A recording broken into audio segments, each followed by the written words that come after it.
I think I've talked about that. Well, you're getting your test tomorrow. Let's talk about that. That's a better question. Okay. How do you feel about getting your test tomorrow? Sorry. What drove you to take I'm actually that nervous. Before we started this, I needed a break because it's giving me anxiety thinking about. And you suffer from a lot about that, right? Pretty much. What do you call it? Pre something doom? No. The doctor, what they tell you? And basically, it's just chronic anxiety. And there was another term that the doctor told impending doom. Impending I'm always, doom. That's one of my worst problems. I'm always thinking the worst is going to happen out of a lot of situations. So, for example, I never had any symptoms of COVID. And then now that I think it happens to all of us, now that I'm going to get tested, my brain goes into this mode where a little tickle here, or what if I have it, or my head starts to hurt and I start freaking out. So that's pretty much what impending doom is. Now I've taken that thought and I've completely went the negative route with it, where it's freaking me the hell out. So it's a day before your test. How do you feel right now?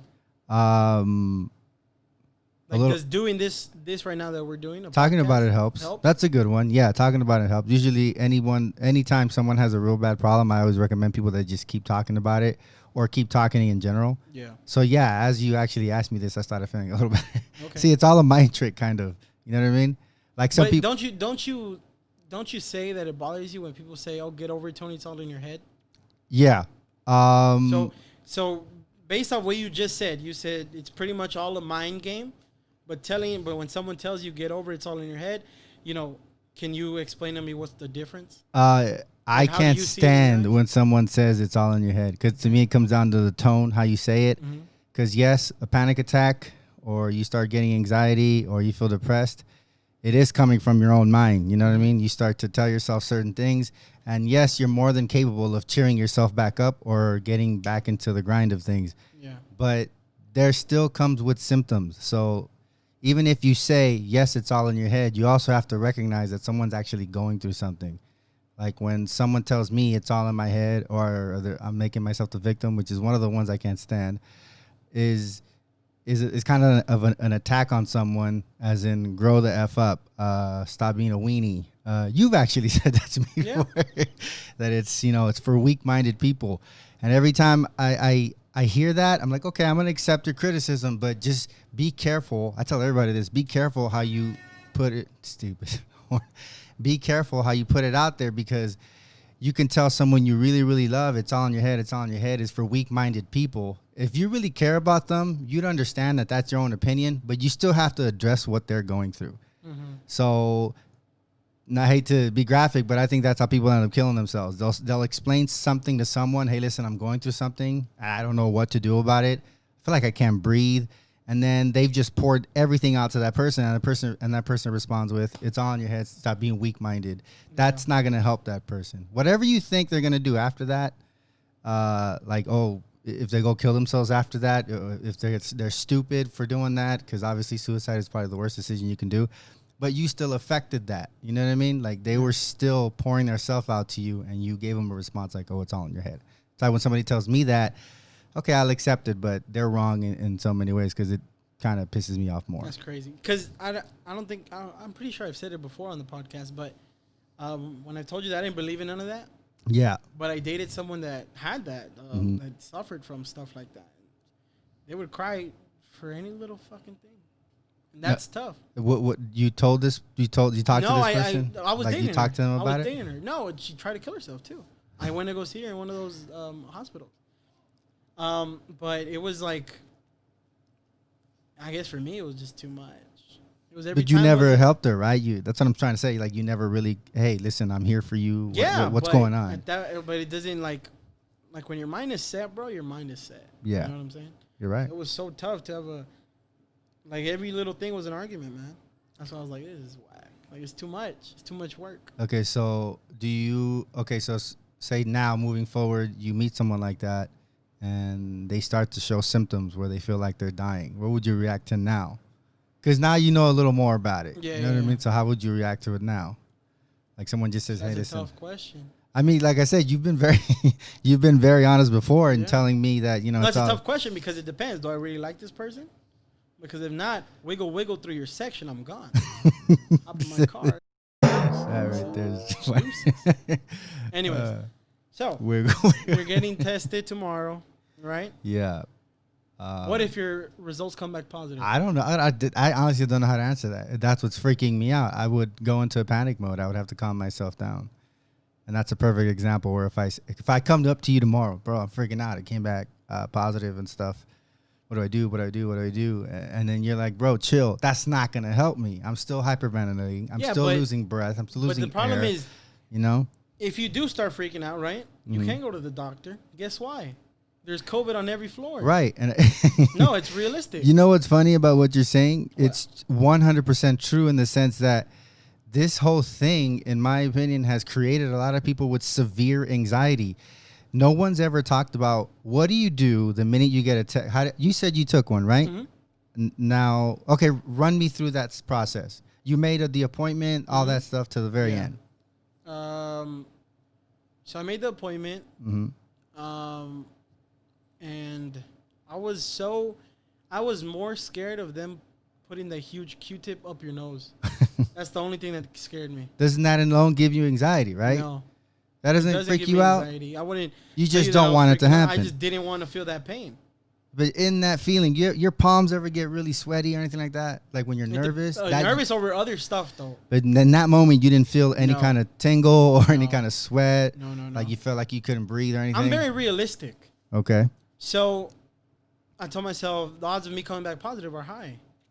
Well, I tell you why? No, of course not. That's for another day. I'm kind of scared to know. Yeah, that's something that's personal that I prefer not to speak about. Okay, I get that. If I came back positive, I mean, what am I gonna do? Nothing. Put my hands in the fate of God. Keep your distance from people. Wear your mask all the time. See, that's the thing with me, man. I'm very realistic. If I had it, I had it. What was I gonna do? Nothing. Just pray and do my best to stay away from it. Okay, so that's what I'm trying to explain to you. That's you in that moment getting all the info. But shouldn't there be like a common area or someone at the authority level to explain to us what we do in that situation? Because we got all the information from social media. Like, what do you do? Shouldn't they put that kind of information out? What do you do when you figure out you have it? Because they say it. Keep your social distance. Stay home quarantine for 2 weeks, 15 days. You go get tested again. And you get results again. Of course. The only reason you're going to go to the hospital if you can't breathe. Well, yeah, right. But what I'm trying to say is, like, you in that moment, you're hyperventilating, you're freaking out. Those words aren't going to help. It's okay. Just go isolate. Oh, I feel better. No. What do you do? We don't know how to react to news like that. I don't think there's much attention being paid to that. But I think that's because majority of the people don't have that situation. Well, people are going to be like, okay, well, I'll stay home 2 weeks, go get tested again. That simple? That's simple. Okay. Okay. Because if you get severe, they're going to send you to the hospital. You could honestly say in that moment, if you would have read positive on your result, honestly, I would have been like, okay. I would have been shocked. I would have been fucked. You would pull over, take a deep breath. Well, I got the email at home. And so when I read negative, it was cool. But if it would have come back positive, I would have just been like, fuck. Okay. Because I got it. Like, that's the thing, bro. If I would have come back positive, the first thing I would have thought was, okay, what's the next step? What do I do now? That's it. Okay, I'm not going to go to T-Dog's house. I'm not going to go here. I'm not going to go there. I'm going to stay home. I got to go from point A to point B to back home. That's just it. You just plan the next step. You don't think about, what am I going to do? Because if you do that, they're going to send you to the hospital because you're not breathing, right? Because you're hyperventilating. I mean, yeah, in that case, you're being specific. And you know where they're going to send you? There's a hotel that's due to coronavirus. I don't want to go there. And, bro, they're going to tell you. I'm telling you this from first-hand experience from what I heard from somebody. The doctor literally went up to someone and that came out positive, and the doctor told them, you know, they're sending me to the hotel. Okay. The hotel in Pomona that's full of COVID-19. He goes, if you go there, honestly, he goes, I'm being very real with you, is because you're going to die. Because you're in severe mode and we don't have no space for you. So to basically make you feel better. Huh? It's a terrible story, Marv. No, that's reality. No, of course. That's the thing. That's what I like. I like to be real. No. And that's what it is. The doctor was very real and he said, if you're going to go there, you're there to die. Yeah. Because they're not going to tell you that. But the doctor told the person, there's nothing we can do for you. And that's because the doctor has their good relationship with that person. Right. But, bro, it's... No, I get that. You're absolutely right. That's why I like talking to you about it, because you'll give me the other argument. even when some people hear this, they'll be like, that guy Marv really gave you the other side of the argument, and I like that because you're right. It's reality. We have to face it. But I'm just telling you that not that many people are prepared, and I think we're ignoring the amount of anxiety or depression that's going to come out of this pandemic. That's all I'm saying. And we need to learn how to do our absolute best not to let this destroy us mentally. Because you took it pretty well. I'm freaking out. But also because we're in two different mindsets. Right. But would you... you suffer from this daily. Yeah. So the pressure that you put on yourself from if you do get the virus it's is worse. Different from what I would do with mine because I don't deal with this never. So you were a little nervous, you would say. Or did you roll up there? Just drove up there like you didn't take a deep breath, nothing? Were you listening to music or anything? To whatever you listen to. I know it's hold on. I know it sounds like I'm making a big deal. No, but hold on. Because my mom was nervous. Wait. That's because I am making a big deal. Yeah. I think that's the conversation I'm trying to have right now. Where yes, let it all out. How do you feel? Because if you continue to hold all these thoughts in and don't talk to anyone about it, it's gonna get worse. Yeah. And that's why you got, again, back to the point, you got to be careful who you talk to about this conversation so that they can tell you. It's one thing to tell someone the truth about their condition. It's another thing to just criticize them for feeling that way. Yeah. So I'm saying, like, do you actually believe someone has driven up to one of these drive-through coronavirus test sites and freaked out? Have you seen anything like that? Or when I was there, everyone looked calm. Yeah? Everyone looked calm. Everyone was at their own. My mom was really nervous. Yeah. She was very nervous. So I get where you're coming from. I wasn't nervous because I don't give a fuck, bro. And I don't mean it as a joke. I honestly mean it. I don't give a fuck. Like, yeah. Bro, if I'm meant to be on this earth, I'm going to be around. If I'm not, well, then God wanted me to go up early. Isn't that an interesting thought? Has anyone noticed, whatever side you are in this argument, that it feels like we're all on survival mode? You don't feel that? Like every day, we literally have to be glad that we wake up in the morning or that we got the chance to continue living. You know what I mean? You don't feel that way, like, or how lucky we are that we get to do that. Because now it's like every day something different is going on. You know, it's kind of hard to keep track of everything that's going on, and I think that's affecting all of our mental states. Which is why I've said since the beginning, take care of your mental state. So yeah. No, I know what you're saying. My whole problem is like the conversation itself. I call it the eye roll. I've noticed anyone, not just me, who talks about this kind of stuff, they do this. Here we go. You know what I mean? Like, oh, God, here comes this. They always give you that kind of attitude whenever you want to talk. They're like, people don't suffer from it. God, here we go, you know? You know, I get it. Because there's times I've done that to people. Yeah, right. And it's funny because I accept that argument. I'll take that kind of vocabulary. That's fine. But I can't stand it when someone kills themselves, right? And then after the fact, oh, my God, he was suffering. Yeah, he was. Remember when you tried to talk to him, but you kept using certain words? Just because you think it's a certain thing doesn't mean that other person's not going through something. Yeah. That's the only thing I always tell everyone. Yeah. So even me. So let me ask you. Mm-hmm. I'm sorry. Did you? No, go ahead. A long thought? No, go ahead. Okay, because I just wanted to ask you. Talking about mental health and all that shit. When you used to work at the Queen Mary and you would do the audition, was that also sort of like distraction? Yeah.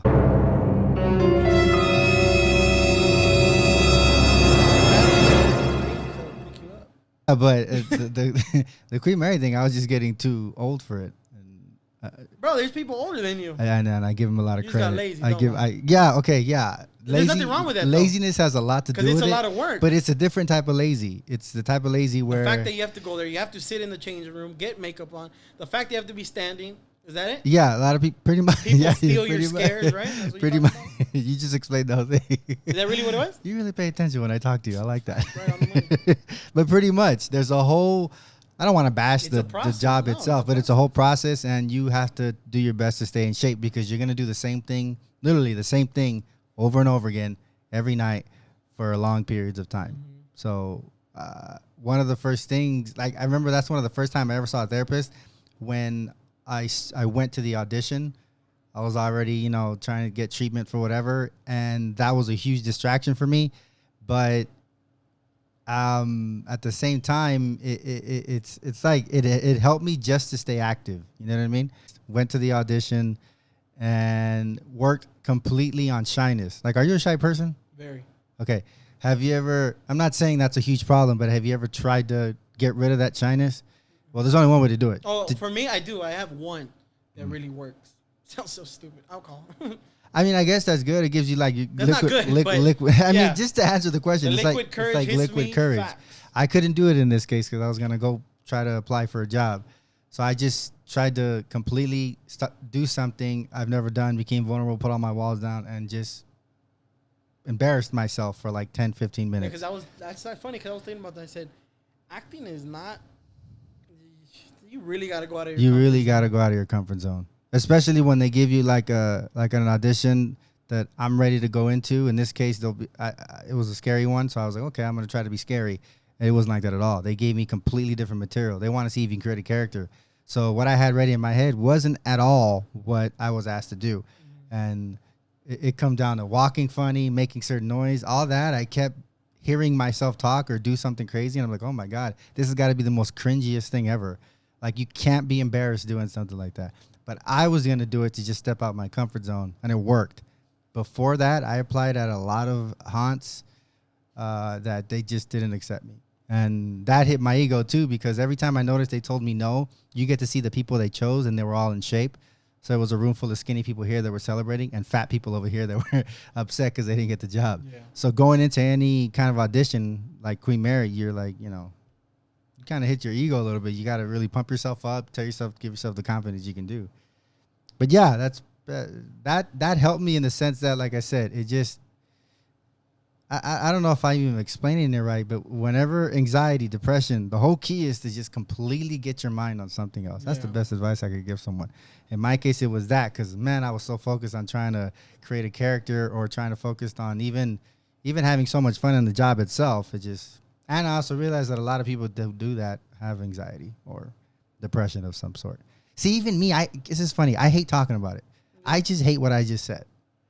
Because the conversation, I don't hate it, but the conversation is always, like I told you, you get the eye roll, or you get people that don't believe in it and they want to judge you for it, Or the most popular one I hear is like, what's the guy from Linkin Park? Chester Bennington. The guy from Linkin Park, Chester Bennington. Okay, so he was super rich, right? Or I could even use Kate Spade, or Anthony Bourdain. These are all rich people, right? Why did they kill themselves? Like, a lot of people do that. They're so rich, they had everything. Because it's not just about that, You know what's crazy? What is number one most important thing in the world? I think to live your life as happy as you can, as corny as that sounds. Why? I would say health. Well, yeah, you didn't be happy. Before I would say money. In this case, in that, and what I'm trying to say with that is, these famous singers, they might have money, but I get when they say money doesn't buy happiness. Because you could have everything in the world and you will still want more. I don't think that's why they were doing it. I think he was missing something in his life. Right. But that's what I'm saying. You can't say, oh, they're rich, so they're fine. That's no, it's literally a battle within yourself that turned you. The only way, I've told people this who've asked me questions about it, because you go through so many range of emotions, I've talked to this about in one of our old videos when nobody was really paying attention to this podcast, because I've done this episode already. The blue pill, the Viagra pill, how embarrassing that is for a guy to have that kind of problem, right? Well, imagine actually having to go to the doctor and telling him your issues, a total stranger. Like, have you ever thought about anyone who has that issue as, oh, that's crazy? No, you always made fun of that guy. That's why that kind of stuff is so low key. And I want to normalize that. That's all I've ever told people. I want to normalize these conversations. So your dick didn't work. You wanted to do something about it, and you went to go see a doctor. How silly does that sound, right? It sounds ridiculous. But some people are going through some shit, and that's how they end up killing themselves. So I'm just trying to normalize that conversation. And I started a business. I started slanging them. I don't even know if that's legal. Can I say that? I don't know if that's legal. I have everything you need, by the way. So. Anyway, you know what I'm saying? I'm just trying to normalize this whole conversation. But I get what you're saying about the whole, when people do the eye roll thing. Yeah. Because I'm over this, man. Let's move on to another topic. Damn, 6 months and we still on this shit. I'm just kidding, guys. That was a joke. No, I've had this conversation recently, and they'll ask me, everything you're saying is interesting, but you don't put it on camera. And I was like, I actually have it in pieces. But I guess this will be the official episode where I dedicate an entire subject, the subject of anxiety and depression, to it, because you already did the one before. But it was like little stuff. I've never we spoke about this whole thing. Yeah. The pills and everything. But now it's just like, I'm over it. So I don't know. Like I said, anyways. I've had this conversation recently with people, and I was like, you know what? I'll talk more in depth about it, but I don't know if I can. Still going on. Yeah, I am gonna still keep going because you got me going on this, and plus I'm freaking out about tomorrow, so I want to make sure Let's talk about something else. Okay. Talk about what do you think about what Trump said about. Hold on, can I just say one more thing? Because I just had this fight. Like I've taken every issue I've had in stride and tried to joke about it, and one time it got me in trouble. When? At work. It was during Christmas, and I was going to the kitchen, right? On my way back out of the kitchen, remember it was Christmas time, and I sang, it's beginning to look a lot like, Christmas, but I said, it's beginning to look a lot like suicide, as I was holding a tray. And then, I don't know who, I think I know who, and I hope if she watches Say their this. name. I don't know. Because what if I'm wrong and I don't want to give that person attention? Okay, yeah, you're right. You know what I mean? It's just someone. But if I confirm later, I'll go up to that person and tell them. No, I don't even know who that is. You're going to give me trouble. Anyway, so I think it was this person, and I felt touched because they called me in, okay? And they said, we need to talk. And I thought I was going to get fired.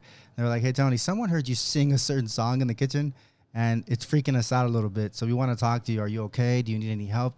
They went into this whole thing, and I was like, okay. Maybe I shouldn't have joked about it, but I swear I was only joking because that's how I deal with it, by completely making fun of this kind of stuff. And that in itself, here's the thing. I felt like crying because I was like, who reported this? Because whoever did clearly cares about me, and I needed to hear that. Yeah. Okay, that's it. That's my point. Sorry. Well, whoever you are, thank you. Thank you. Whoever did that. If you're watching this, thank you. If you still work at there. I don't even know if they still work there. I work at a Chinese restaurant. You gotta, no. What don't I go just there. said, yeah, whatever. But yeah, thank you. And I'm sorry you were saying. I felt that was a good story. Oh, yeah, about that Trump thing. About how he said jobs shouldn't be based off skill other than education. He's right. He's also wrong at the same time. I'm against that. I mean, how many times? I've told you this. How many times? Nothing wrong with going to college. I have daughters and I want them to go to college because for me, college is time well spent. I'll leave it at that. Okay. So, if you go to college, right, and you get your degree and you're learning something no matter what, that's why I said it's good time well spent no matter what, because you're learning something you've always wanted to do. Yeah. And that is something you should value in yourself.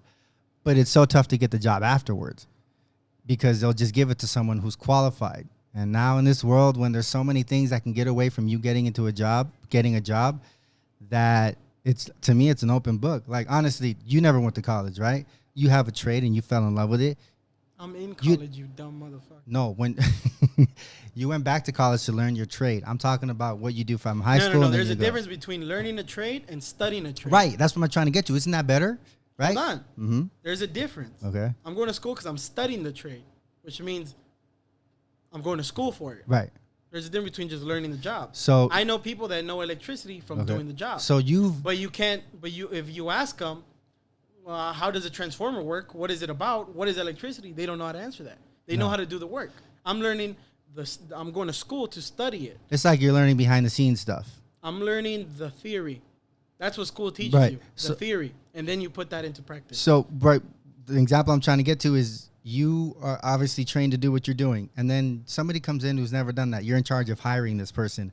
They never went to school, but they're good at, they get stuff done. Do you hire them? That's where I think Trump may be right. I would rather go with the student.